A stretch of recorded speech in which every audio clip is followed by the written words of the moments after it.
안녕하세요. 엄마표 영어 성장기입니다. Hello, my name is Sophie, and this is my mom, Monica. You all know that. And today, 안녕하세요. 엄마표 영어 성장기입니다. 날씨가 많이 덥죠?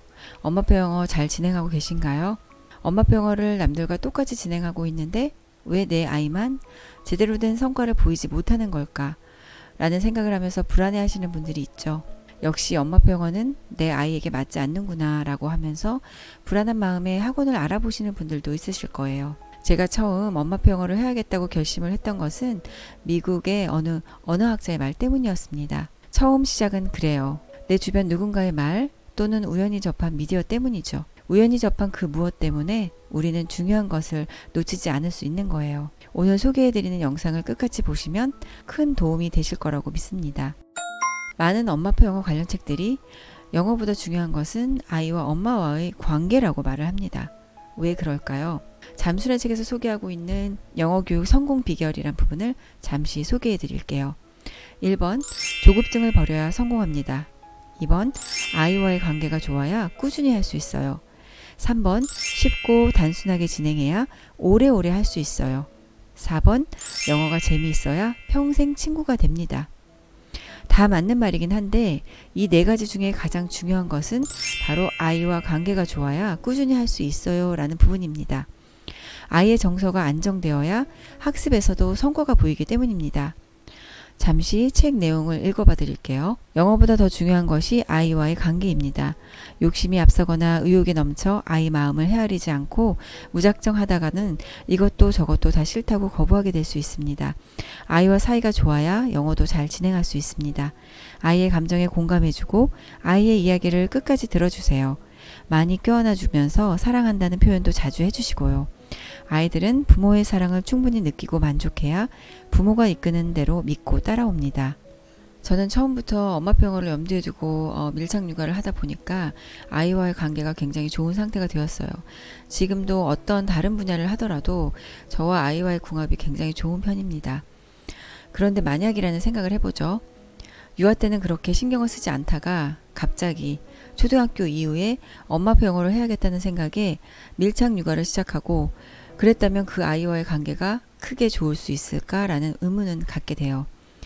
이번에 제가 소개해드릴 것은 언어 습득뿐 아니라 학습의 모든 분야에 영향을 끼치는 아주 중요한 이야기입니다. 얼마 전 시청한 영상을 소개시켜 드릴까 하는데요. 우선 출처를 말씀드리면 그린 영어 TV라는 유튜브 채널의 한 영상입니다. 영상 속에서는 미국 언어학자인 스티브 크라센 남부 캘리포니아 대학교 명예교수가 출연하는데 영어 학습에 있어서 중요한 점을 소개하고 있어요. 우리는 모두 같은 방식으로 언어를 습득합니다. 개별적인 차이란 존재하고 생각보다 많은 차이가 있기도 합니다. 즉 개인적인 차이는 있겠지만 모국어인 한국어도 영어도 같은 방식으로 배운다는 겁니다. 스티븐 크라센 교수는 옆집에 살았던 일본인 아이를 예를 들어 설명하고 있는데요. 일본인 아이에게 매일 똑같은 말을 시켰고 몇 개월 동안 아이는 영어로 단 한마디의 단어도 말하지 못했지만 어느 정도의 시간이 흐른 후에 이 일본인 아이가 영어로 말을 하기 시작합니다. 그리고 스티븐 클라센 교수는 발견하죠. 이 일본인 아이가 말을 하기 시작한 시점은 언어 습득의 시작이 아니라고 말입니다. 즉 말을 하지 못했던 그때는 이미 언어 습득 시작점이었으며 어느 정도의 인풋이 된 후에 그 결과로 말하기가 시작되었다는 겁니다. 또 말하기에 중요한 것은 내가 하는 말이 아니라 상대방이 나에게 하는 말이다 라고 말하였어요. 귀를 먼저 터주라는 말이 있죠. 듣기의 중요성을 강조하는 겁니다. 상대방이 하는 말을 알아듣지 못하면 처음 인사말 정도는 건넬 수 있지만 말하기를 이어가긴 어려워요.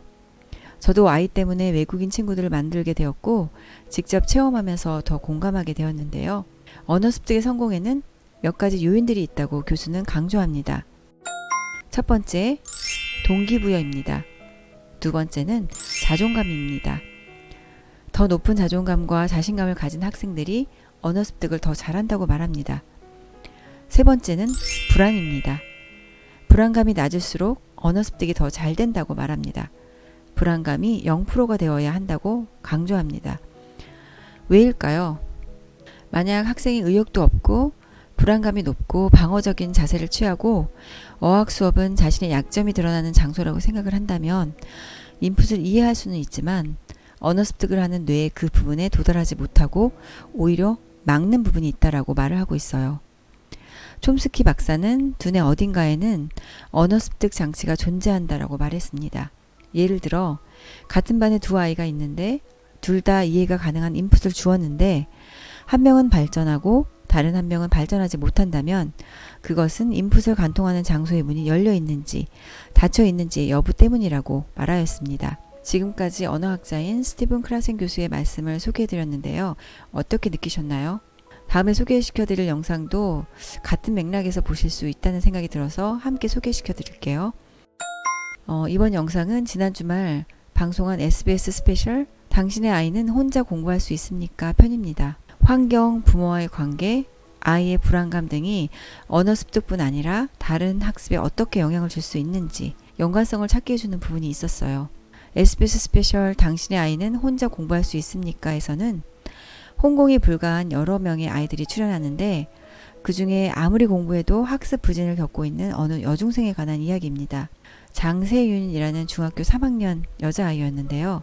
학습 부진에 대해서 이렇게 말을 합니다.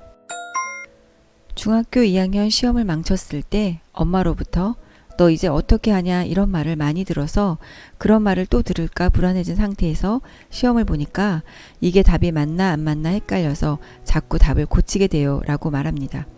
고치게 되면서 답이 틀리는 것 같아요 라고 덧붙였어요. 세윤이는 검사 결과 감정 조절에 약한 것으로 나왔는데 이에 대해 상담을 진행한 노규식 전문의는 아이가 어떤 식으로든지 부정적인 감정이 들면 그 감정에서 잘 헤어나오지 못하는 것 같아요. 이해하기 쉽게 비유하면 얼어붙은 뇌라고 표현하거든요.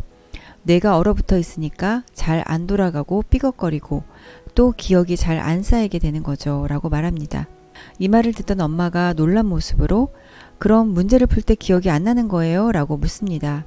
저는 첫 번째 스티븐 크라센 언어학자의 영상을 먼저 보게 되었는데 이후 시청하게 된 SBS 스페셜을 보면서 연관성을 찾게 되었어요. 그리고 지금 여러분께 소개하게 된 거죠. 엄마표 영어는 아이와 부모와의 끈끈한 유대관계, 신뢰와 사랑이 바탕이 되어야만 성공할 수 있습니다. 시작하기 전부터 아이와의 관계에 틀어진다면 그 관계부터 바로잡아야 아이에게 최고의 선물을 할 수 있습니다.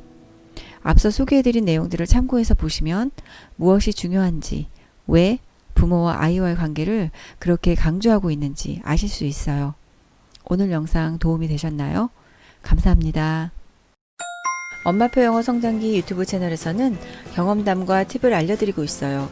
엄마표 영어 성장기 네이버 TV 채널에서는 엄마표 영어로 성장한 아이의 모습 그대로를 확인하실 수 있습니다. 네이버 블로그에서는 교재나 책 리뷰 등의 포스팅도 보실 수 있어요.